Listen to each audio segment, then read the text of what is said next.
Talking with Tom. I'm Tom Dacey, and we are currently awaiting for our guest to arrive and be seated. Our guest this afternoon is local author John T. Watkins, author of Johnny America Presents Charles Chicken and the Chicken Yolk Book. We'll be talking to him in just a few short moments, and we're also awaiting the arrival of my co-host Ed McCarver, who had a previous engagement this afternoon, but he is on his way. I just want to remind everybody that coming up in January, we haven't set the date yet, will be the official start of season number 23 of Talking with Tom. And if anyone would like to send in anniversary greetings to the show, they can fax them to the following phone number, area code 203-294-8881. That's care of Tom Shapper here at American Steam Cheeseburgers. And we do have a few other shows planned in the near future. In February, we'll be talking with Mr. Ken Welk, who is very knowledgeable on the subject of UFOs. So stay tuned for that. And then I believe we're trying to schedule another show with a gentleman who used to be employed by the WWE Network. And we're going to talk to him about some insight on his days with the WWE. And I think that's all we have scheduled right now. We have to singer. Oh, well, we haven't confirmed that, but Yeah, there's a good chance. there's a good chance in the near future I will be having a local opera singer who I just had the pleasure of meeting at the Holy Trinity Christmas concert. Very, very talented individual, and we're trying to set up a date for Heather to come in and perform for you live on the show here. So as soon as I get confirmation, we will have that up on the Talk Shoe page as a scheduled episode and on my Facebook page. And I believe our guest has just arrived and he's going to take a seat. So we'll be talking to Mr. John T. Watkins in just a few short moments. You will indeed.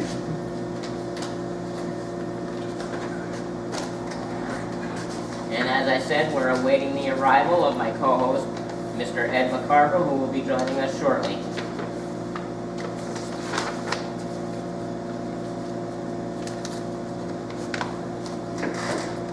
Nice to meet you, my friend. Welcome, John. Nice to see you here. And Tommy, good to see you again. Yeah, absolutely. Likewise. The train stopped, and we must all be coming in here to get cheeseburgers. You never know. Never know. You guys are ready to roll, though. So tonight's about you and your book. So. Right. You know. I wanted to start out by asking you, why did you decide to write this book? I took a look at the country and thought that things should be so much better. I also looked at the average person, the above average person, the below average person financially, and in other categories. And I saw that there was room for all of us to be doing better than we were. And I thought that a book that could give some kind of a shining light and make a difference and give people an inspiration would be akin to how America started in the first place. They came here, everybody did, for a specific reason. And in that vein, I wrote the book. And is that why you decided to bring Charles Chicken to light? That's right. I decided to get a character that I could get and create that would personify not all of us, and what had to be done and what should be said to make that difference happen in our country. And in what ways do you promote this book? Well, the biggest thing that's on the drawing board is a new broadcasting network, which would include satellite distribution to all AM and FM stations in the country, as well as worldwide effects from not just the situation that you would have on the internet, but on other capacity things, such as some of the newest, latest, greatest innovations in broadcasting that aren't even announced yet. We hope to have one of those through a major company to distribute our show. That would be amazing. It would indeed. And we're going to celebrate it with Tommy's Cheeseburgers. Everything's celebrated what a cheeseburger, a steamed cheeseburger. Absolutely. Now, what made you decide to become an author? Well, I looked at everything that was being done and saw that nothing was being done. Now, what does that mean? It means this, that I saw a hole, a huge gaping hole that needed to be filled. Something that a person could take home with them, open the cover of, and look in it and find themselves, even from a standpoint that you might not think of, like nostalgia. Something like that. That's what the book does. It gets inside of you in a different way. You find yourself a part of it in this Charles Chickens character. It's sort of like when I was a kid, we had comic books. Used to hide them under my bed. Oh, me too. I couldn't wait to read them on a rainy day again and again and again. That's what this book does. Become endeared to the character of Charles Chickens. Now, how long did it take you to write this book? It took a while, but something happened to me along the way, and I decided that I would take advantage of the new inspirations and thoughts that I had, along with the original ones that I had. So I amalgamated the two of them and came up with this writing. Did you have any other authors that influenced you? No, actually I didn't. And what's really funny about it is I didn't even realize the connectivity of Charles Chickens and Charles Dickens until a few days later. And I sat there and I said, my gosh, I didn't realize that I had done that. But I had to have a chicken character, and I wanted to name him with also the letter C for the first initial, in other words, on the name. So I came up, I'm just going to take Charles, that's all. And so when I took Charles Chickens, it sounded good. And then later, as I say, it hit me about Charles Dickens, the writer in England. And I had no intention of having a connection to him whatsoever when I did this. But obviously there is, maybe by a coincidence, that isn't a coincidence. Do you have any favorite authors that you like to read currently? No, it's a funny thing that I don't really read too many people that would be in the limelight. Most of the things that I read are historical records or medical records, things of that type. And so I don't see that I would fit into the category of being even familiar with many of today's authors. I wouldn't be. If you'd like to give us a call, you can give us a call at 724-444-7444 and enter call ID number 141480. We're coming to you live from American Steamed Cheeseburgers here at 92 Quinnipiac Street here in Wallingford. If you're in the area, come on down. I understand after the show or during the show, if anybody comes in, that you will be offering your book for sale, and you will also sign it for them. I will sign it for them indeed. And if they want, I'll write Merry Christmas on it too. What does the book go for? It's $8. Okay. Yeah, that's what we thought. I wasn't sure. I was going to post the price when I posted about the show, but I wasn't sure on the correct price. Yeah. But now, you wrote this book. Do you have any other projects in the works as far as a follow-up book, or? Yes, that's a good question. There is a sequel to it that will be coming out. And one of the most unusual things concerning the sequel is that the first book is a prerequisite for the second book. And they both deal with the political elections and things of that nature that we've just gone through, although it's not going to be involved with this actual election. It's a different one in which Charles Chickens runs for president. Oh, that's interesting. It is indeed. I know you and I had a lengthy discussion on that on the phone. Yeah, we did. It was a great discussion with you. I mean, how this whole book relates to today's situation in the world. Right. Again, what I took a look at was how our country operates, how it used to operate, and simple things like 40 years ago or so, we were the largest creditor nation in the world, and today we're the largest debtor nation in the world. So you have to ask yourself, how did that happen, and is that a good position for the United States to be in?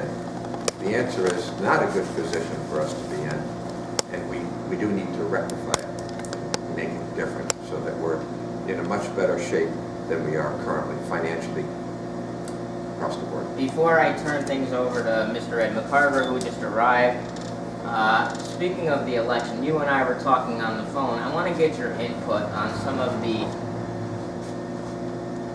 I don't want to say backlash, but some of the incidents after the election with students not being able to take their exams because they were too upset over the outcome. That's pretty comical. Well, if you're asking me that question, here's the answer. If the shoe was on the other foot, and this was the other way around, and she had won and he had lost, I don't think too many people would be crying about it. And I see something here which is shades of dishonesty in that type of a thing, because it's been played out to such an extent now, involving Putin supposedly actually throwing the election to Trump and so on, and it's ridiculous. In other words, what did he do? Jump into all the voting booths and pull levers? No. They'd say there aren't any levers anymore, it's electronic voting. And it's funny you should say that, because, and again, I apologize for being late, and very nice to meet you. Nice to meet you. But driving down here, listening to NPR, that was the lead story on the news about Putin and the alleged hacking of the Trump election. It's a story that just won't go away. And here it is, what, over a month since the election. Absolutely. Absolutely. I mean, I just feel that it should go away. I kind of have the feeling that it's sour grapes, more or less.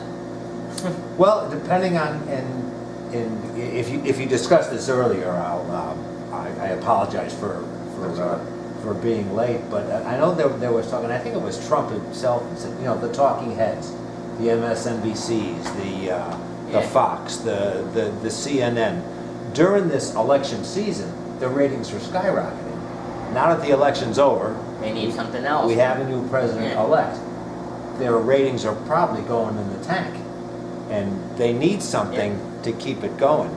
And I think between the Putin thing and the talk that the electoral college system should be overhauled now that, because Hillary won the popular vote, I mean it's a never-ending story.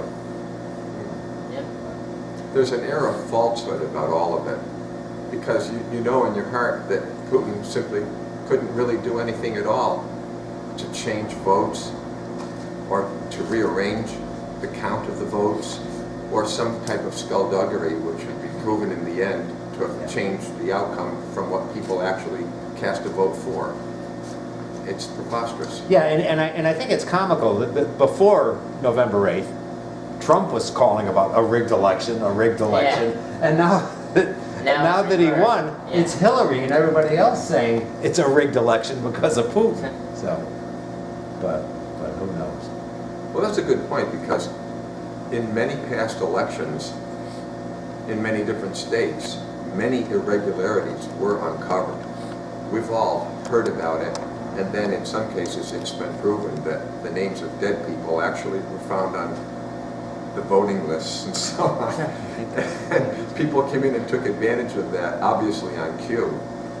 And elections may not have been so honest at all in the past. So Trump had grounds, if you think about it, based on the actual truth of record for saying such things. And then, again, when the shoe was on the other foot, they didn't like it, did they? Yeah. No. And was this the first election? Was it Al Gore was the last one that won the popular vote, but not the electoral vote back in 2000? I don't know if it's happened before then, but I seem to remember that Al Gore beat George W., but because George W. had the electoral vote, it was it was he that got the election. And I remember there was some talk about it back then. Yeah, I heard something about that recently. But it's crazy. But anyway, we're talking to John Watkins, author of Johnny America Presents Charles Chicken in the Chicken Joke Yoke book, and you must have. I wanted to ask you just about being an author. You know, as someone who I have a hard time writing a paragraph, having difficulty. What's the most difficult part of writing? You have to come up with an idea, in my opinion, that's different. You also have to make it attractive. And I remember one person saying to me, John, make sure that whatever cover you design for this book, it's got to be really magnetic. It's got to be colorful. It's got to be catchy. It's got to have a real hook on it to get that person in who's interested in the slightest way in possibly buying the book or even reading it. So I said to them, I reassured them many times, it has a good hook to it. It's got a good title. It's got a good outlay. It looks presentable. And I'll show you a proof of it when it's ready. And they called me and said, is it ready? Is it ready? This is the next day. I said, no, it's not ready yet. I need a little more time. So anyway, I did present them with a color proof. And they looked at it and they threw their hands up to their mouth and they said, it's fantastic, like that. And I said, gee, that's great. I'm glad you like it. And they looked at me and they looked back at the book and they said again, it's everything you said. It's really catchy. It says Johnny America Presents Charles Chickens and the Chicken Joke Crossed Out Yoke book. I said, yeah. And so what we've really done is we've created a character that when you read the book, he grows on you right from the beginning. You feel a kinship, a relationship to him. You're drawn to be with him. You want to be with him. And it's like I was telling Tom, when we were kids, we stuffed our comic books in a box and put them under the bed. And whenever it would rain, we'd run upstairs in my home to the bedroom and pull that box out and read those comic books again and again. You kind of lose yourself in the comic. You do, and you feel camaraderie. You feel like, that's for me. I belong with him. He's saying what I want to hear. So this is kind of a throw. I read it last week. And it's less than 100 pages. It's 100 even. Oh, 100 even? Is it? Yeah. Okay, but it was, yeah, I mean, for me it was a quick read. Yes, it's a quick read. Very funny. So, you know, very, if you like puns, this is the book. So. As a matter of fact, there were puns, there were a few I maybe groaned at, but it was very good. Now, when you wrote this, was it in the back of your mind, Trump and Cruz and Hillary? No, actually, none of this had even occurred in real life. Oh, really? Oh, okay. This was quite a ways before this. This book's been out for a few years now. Oh, it has been? Oh, okay, Yeah. okay. Yeah, and I have a master plan for this book, and what I find really interesting is that Tom, Ed, and Tom, over there, the camera guy, you can't see him, he's camera shy. But this particular sequence of everything is the beginning of something that's huge with this book. And you two don't realize it, but this is the first publicly recorded event of it. Wow. One day really? we're going to look back and we're going to say, gee, remember the time we went to that cool place with the brick wall, the guitar hanging up, the old car calendars and the license plates? That cheeseburger place. Yes, America's Steam with the fish tanks. Yeah, I remember that. And we're going to sit back and reminisce and we're going to say, gee, look at it now when it's sold millions. That's where it's headed. I'm tempted to say it will be eggs floating here, but after reading the book. Don't be tempted. Just go ahead and say it. What was the easiest part about this book? The easiest part was wanting to really help benefit people. And I know a lot of people say such things in interviews like this, but I really mean it. I really was concerned of the direction of the country. Example, as I wrote in the book, some words from the author. 40 years ago, we were the largest creditor nation on earth, and now we're the biggest debtor nation on earth. But it doesn't stop there. On the way down here from where I live in Litchfield County, it's amazing the boarded up factories in all of the towns along the whole route. I had two different ways of coming. One was from a different location coming in on Route 68 off of Route 8. And then the other one was down again from Litchfield County. So I chose that way, and I ran into a couple of accidents and whatnot. But I couldn't help but think of, gee, just what I wrote about in the book is seen on both sides of the road. The factories are boarded up. And some of them, there were small places. They might have employed 30 or 40 people. There were metal shops of different types, of which Connecticut was famous for, and so on and so forth. And they paid good, though, didn't they? All the jobs here paid good, and you had benefits. And we had a standard of life that was intact, strong, and alive. And we kept it that way by having proper tariffs for goods coming into the country. And then, when all of these ridiculous free trade bills were signed, we lost our shirts. And now, clothing and everything else in a percentage basis has gone up much more than it ever would have had we retained our industrial capacity. And it's funny you should say that today. We are actually located in Wallingford, and I think yesterday or 2 days ago, Bristol Myers Squibb, Yes, I one of heard, the yeah. largest employers in our fair town, announced that they were closing up and they were going to keep 500 employees. But now I think the 500 employees will be gone at the end of 2018, I believe. So they're, and it's causing problems in town. The ripple effect of what is going to happen in town. So It's just amazing. I did hear that on the news the other day. I was shocked when I heard it. yeah, there's a big story here. So, is it possible to make America great again? Will do you think, the Carrier story and the story about bringing jobs back in? I mean, he appears to be the jobs president. I love the fact that the Carrier employees are coming back. Is it, and the stock market seems to like it. Yes. I don't even know if it closed over 20,000 yet, but I know it's bordering, because it was up like 130 points, the last I heard. So it's 19 and heavy change. So For today, you're saying? yeah. I'm I don't not know sure if of the it will close, get but 20, so. I know that it's really close to the 20,000 mark. If our full potential was realized in this country, it would be just fantastic. And I have to laugh at all of the talk, worrying about inflation. Since when is it wrong if you had a store and you were selling as much as you could? Since when is it wrong if you made shoes and somebody says, oh, the economy's overheating, everybody wants to buy your shoes, you'll have to cool it? Why? Yeah. What's wrong with it? Yeah. It's a fallacy because of the way the money comes into circulation. This is what's wrong. And that can all be fixed with a stroke of a pen. All you need is the resolve of the American people and the right leader to do it. And then they're cut loose from the bondage of a usury system or an interest-bearing money system, which holds you back. It does not promote growth as people think. It holds you back.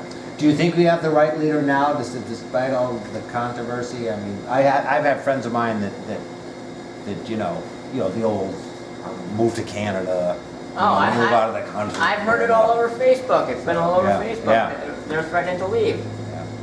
There's the door. Go ahead. I mean, Well, I think, once again, you've hit on something very valid for the discussion today. It's ridiculous what the people said, as you just said, Yeah. Tom, about leaving. Would you leave the country you love? Would you leave the country that gave you the freedoms you have? And it was paid for a tremendous price from our forefathers' standpoint. Yep. And would you just simply toss that away to go to another place? What other place? There is no other place like this country. not in the total capacity of how it was formed and what it's supposed to be. And we've deviated from where we were, and we need to get back to that. And that's what the book does. It tells you the way to come back. It's very simple, very subtle, in simple language, but it does tell you the simple, tiny things we lost sight of and how to come back. One thing I did hear on the news the other day, and I want to get your opinions on it, is I heard a news story the other day that Donald Trump says he's not giving up his producership of The Celebrity Apprentice. Your thoughts on that? I personally, I don't have a problem with it, you know. People are complaining, they're saying it's a conflict of interest, you know, how could he be president and still be, you know, producing television shows? But what the executive producer, I think, as I understand it, doesn't really deal in the day-to-day operations of the I don't have a program. problem with it. Yeah. Personally, I like the show. I'm interested to see how Schwarzenegger does. Yeah, it'll be interesting too. And speaking of conflict of interest, there's this talk now that you know, Ivanka and Don Jr. are gonna, you know, it's not gonna be the first lady, it's gonna be the first family in the White House, that they all may take up residence there, and it's he's changed the game plan. I think some of the old guard in our nation's capital is maybe not scared for the country, but scared of what their future's going to be. Scared of change, more or less. Yeah. Well, I'm also disappointed and I just heard this story today that none of the high school bands want to take part in the inauguration parade. it's sad and silly. Yeah, it is. Yeah. Like you were saying earlier, if the shoe was on the other foot. Exactly. Yeah. Not only that, but concerning the program, I've never seen it. And you might be surprised at how little I am involved with television today or things like that, although we are putting in television studios for our new broadcast operation that I'm involved with. But again, it's a whole different new world. And we've done testing with this, and when people see what's on our drawing board, and when they hear parts of it and whatnot, they say, when are you starting? Because it's that exciting, it's that different. It just grabs you. Is this like a public access sort of thing, No. or just your own? It's an actual major new network undertaking. Oh, okay. And any time frame involved, or? Well, the only thing holding us back right now is that we need the location to do that show from. Okay. And we need a facility within the acreage or whatever, or we have to build one. If that's the case, we get the right plot of land. But we've been very, very, very close. And the final negotiations, I bent over backwards, jumped through hoops, and did everything. And We'd like to see you do that. get me the hoops now. But we were so close, and it didn't come to fruition by half of a hair. It was really, really, really close. And I've been there several times. But there's a point you can't give up everything when you're negotiating. You have to remain somewhat steadfast with the overall plan, or you lose the direction you're going in. And other people want to come in and write cue cards for me and things like that. And I'm wearing a long sleeve shirt without a button on it. I do it right off the cuff. I don't use cue cards. I like that. I like it. I think network television, I don't even remember the last, maybe it was The Apprentice, the last network television show. I think with the advent of Netflix, Hulu TV, and some of the cable networks, I mean, NBC, CBS, Fox, I mean, outside of sports, or the nightly news, I can't. The other, when they do the football games, they do, you know, they're always promoting their weekly shows. I never, The Good Wife. There's a What's lot. The Good There's a Wife? lot of shows I watch though on, you know, But I'm more, broadcast television still. I like a lot of the comedies. There's one that really hits close to home for me. I don't know if you've seen it yet, with Minnie Driver, called Speechless, on ABC. It's about a young man who has cerebral palsy, no. and how his mother really fights to get him in school and everything else. So it kind of hits close to home for me. It's a drama. No, it's a comedy. It's a comedy? Yeah. Oh, okay. It's a comedy. But, matter of fact, I believe it was, I think it's on Wednesday nights. I think it was just on last night. It's in my DVR. Oh, okay. But if you get a chance, go back and watch it on demand. It's very, very interesting. Let me ask you both a question. What are your hobbies? Well, I know Ed is avid runner, I am. And, I'm a runner. karaoke singer. I love to run. It's about the only thing I do that's healthy for me these days. So, And I heard you beat Mr. Jay Williams the other day. I lucked out. Jay must have had an off day because he's 30 years my junior. And that was he's, the Christopher Martin's. Christopher Martin. Oh, that's right. You did the tape. Yeah, Christopher Martin's 5K road race that they have in New Haven. It's a fundraiser. It's a 5K race, and there's an entrance fee. And part of the entrance fee is a new unwrapped toy for the Toys for Tots. And they've been doing it for like 20 years, and they get a good turnout. Would you still be able to accept donations for Toys for Tots at this date, or is it closed? I don't know. I think they're it's closed closed. now. Okay. I think they're closed now. Yeah, we had a couple of weeks ago Lance Corporal Vargas from the Toys for Tots, who actually sat in your very chair, was talking to Along us. with Santa Claus. Santa Claus, yeah. And Does that mean I'm going to get some special gifts somehow this year? yeah. Neither one of these two are on the list. Yeah. Ed's getting close. Neither one of these two are on the naughty list. so we didn't we didn't make the cut. Our mother just walked in. But that's all right. Hi, Mom. But yeah, I guess that's a hobby. You know, And a in my real life, I'm retired, so I'm. And what did you do, Ed? I was with the phone company. I did repair at SNET. Good for you. So, and And yeah, Tom, it was good. I'm sorry. It was a good gig. Good Okay. gig. And Tom, again, Watching wrestling. you like to watch wrestling, And right? come down here and harass Tom. Right, Tom?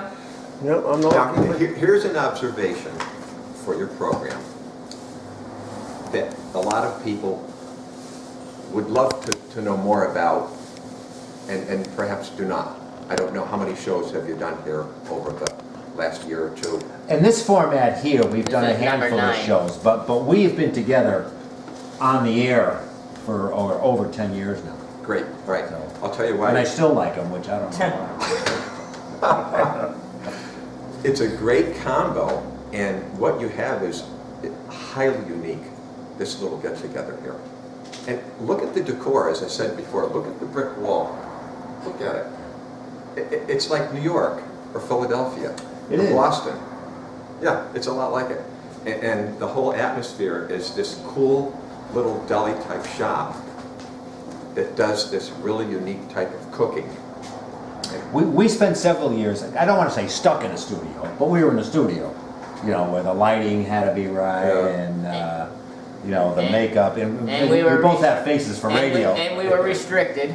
Yeah, and we were restricted about content, but that's another story. But you're right, it's like a, That's why On I the street, opted to do good this job. route, you know, so I had a little more freedom of expression and, you know, help promote Tom's business here, You made the right our choice. gracious host. Yeah, yeah.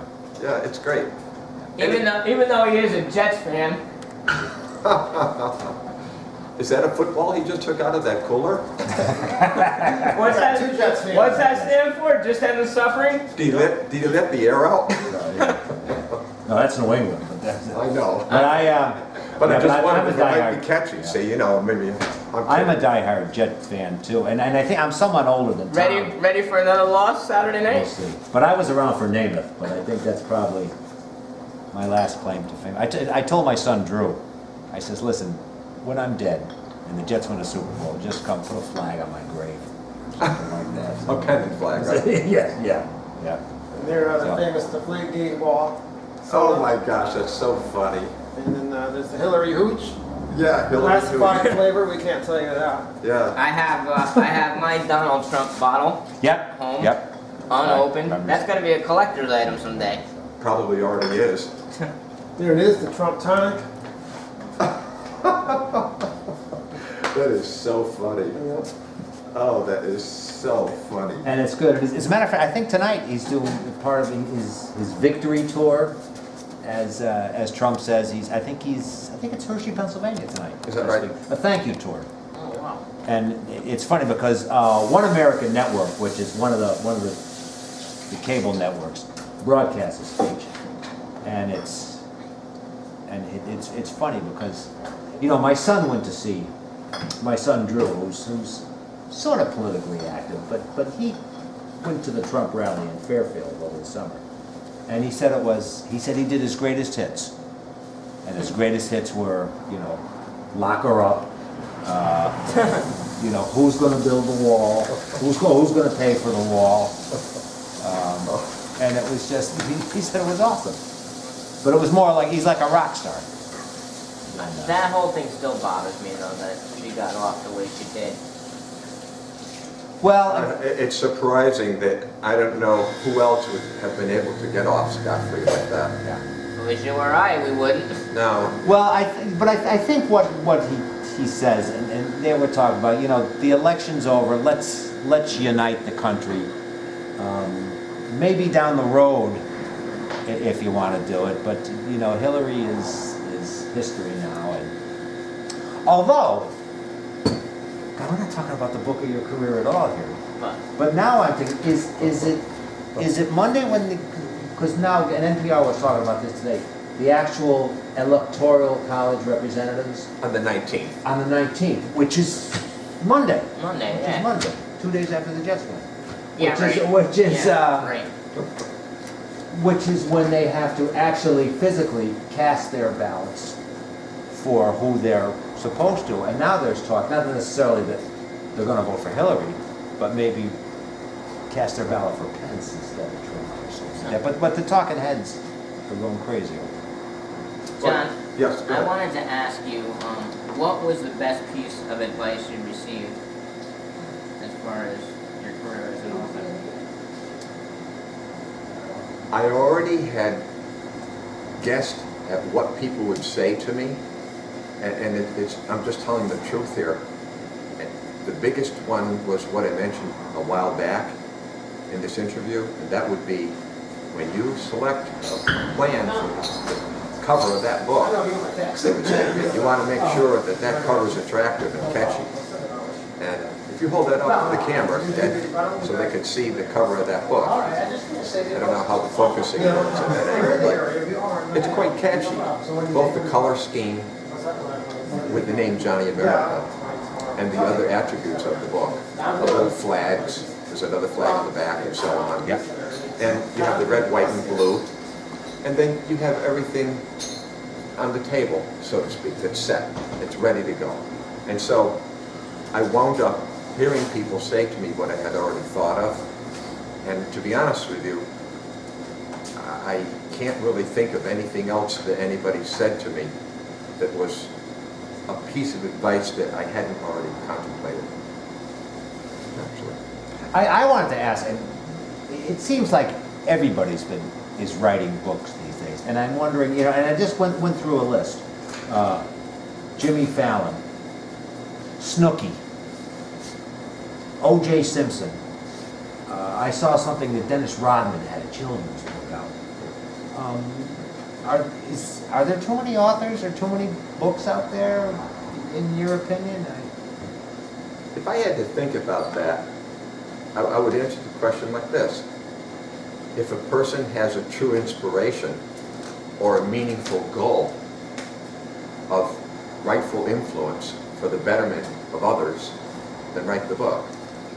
If you're doing it just to make money or just to get your name out in the public eye, The O.J. Simpson thing, If I Did It, I think was the book. Is that what it is? Yeah. So which is to me seems crazy. Most of those are related to money, though, because they have a name attached. That's O.J. Yeah. Simpson. I'll buy it and read it. Well, I mean, What's it doing to better anybody? Look at, he needs money right right now, right? Isn't that how I think things he's in jail. Yeah. too. Yeah. Yeah, That's another thing. He wrote it while he was in jail. No, actually, I think before he was in jail, because then he got in trouble, I think, in Las Vegas for something. Yeah. Sports memorabilia. Yeah, stealing trouble his he own got in. memorabilia. Yeah. Yeah. Crazy. A whole nother story. Yeah. I wanted to ask John, and we're talking with John Watkins, the author of Johnny America Presents Charles Chicken in the Chicken Joke Yoke book. And he's having a book signing tonight. Do people read enough these days, or are there too many distractions? I mean, you hear stories about, the computer, the smartphone, and the instant gratification. Do people still curl up with a good book? I'll answer that in the most unusual way.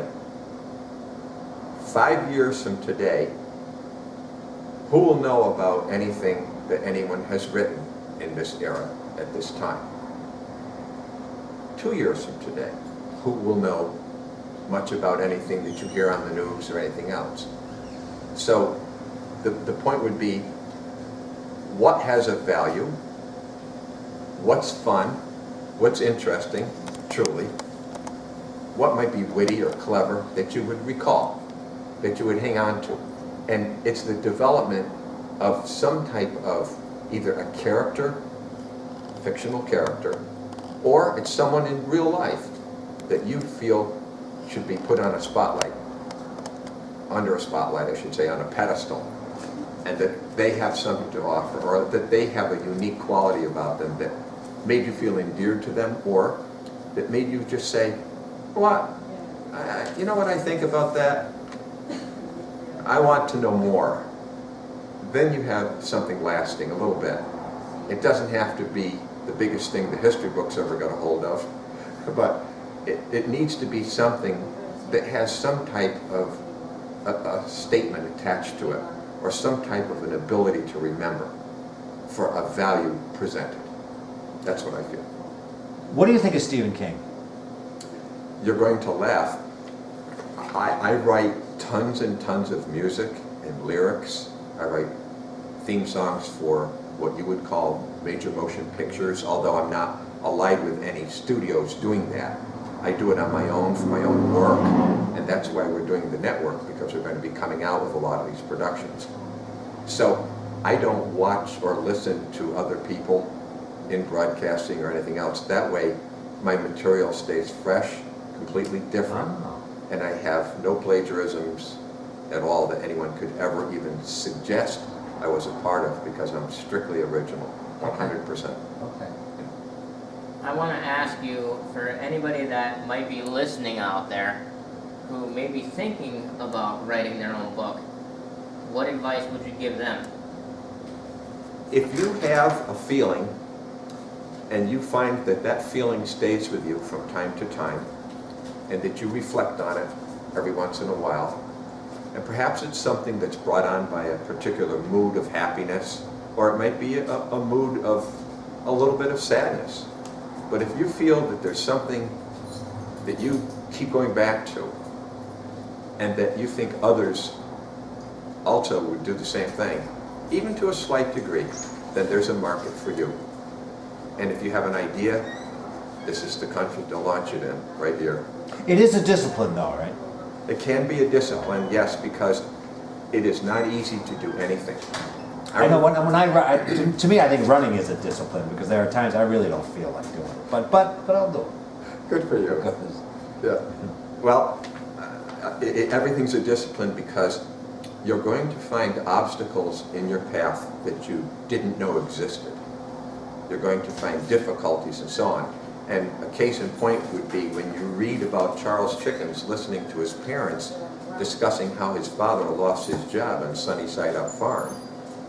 One of the things he comes up with is the remedy for his parents' dilemma.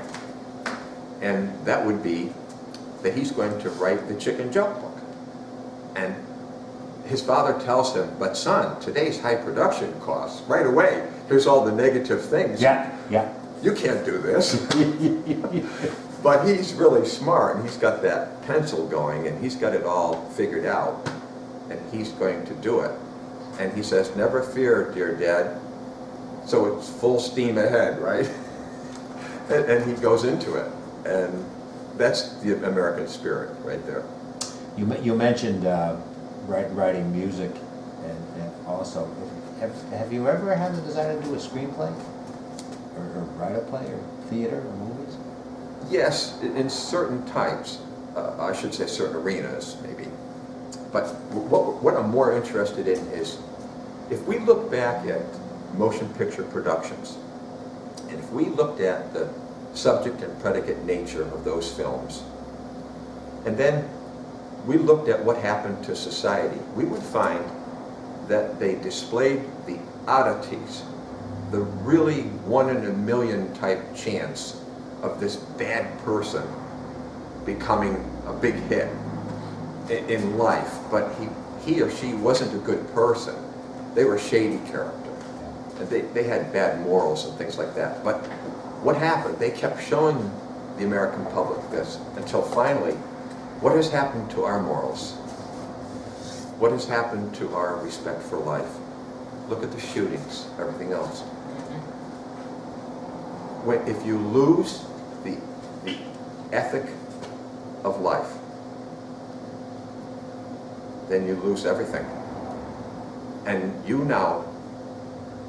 you're dispensable. You're basically a number. And that's what's happened to our society.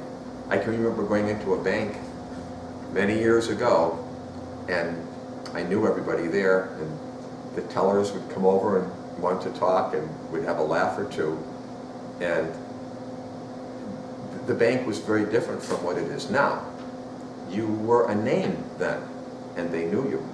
And they knew your word was good. If you said, please deposit this check, they didn't ask you, gee, this is kind of a large check. Who is this from? Yeah. Because today you're going to have to spend $30 or $35 if it bounces. See, so Yes, yes. so they want to bring that to your attention. Yeah. But what I'm trying to say is that you are a Social Security number now, before you were a name. And that has cost us a lot, from the standpoint of everybody getting along and believing. And then the cheapness of lyrics.